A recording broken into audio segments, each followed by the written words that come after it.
তখন অনিয়ম ধরা পড়ে। অনিয়ম ধরা পড়লে আমরা তো যেহেতু অনিয়ম দিই না এখন কি হবে? আমার তো সন্দেহ যে এই লোক অনেক তথ্য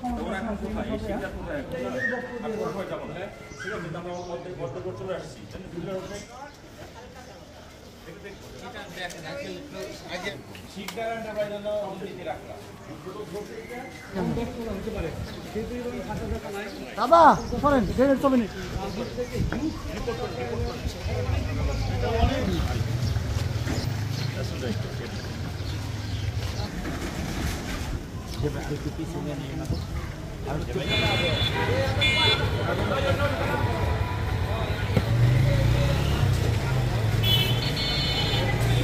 মোট হলো 1,84,00,000 টাকার কাজ, ঠিক আছে।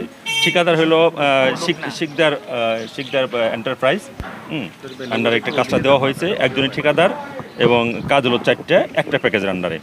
এখন আমরা পরিদর্শনে যা পেলাম, সরজমিন পরিদর্শন আমার টিম, আমি প্লাস আমার টিম, রেডিও কলোনির যে কাজটা একেবারে অনিয়ম করা হয়েছে। এখানে ড্রেনের 2 সাইডে ডাবল জালি দেওয়ার কথা রডের, সেখানে সিঙ্গেল জালি দিয়ে সে কাজটা করছে। মানে এখানে অনিয়মের একদম চাক্ষুষ প্রমাণ পাওয়া গেছে। না, আমরা এখন যা পেলাম এই অনিয়মের বিষয়ে আমি এখন একটা প্রতিবেদন কমিশন বরাবর দাখিল করব। তৎপ্রেক্ষিতে কমিশনের পরবর্তী নির্দেশ মোতাবেক পরবর্তী পদক্ষেপ গ্রহণ করব।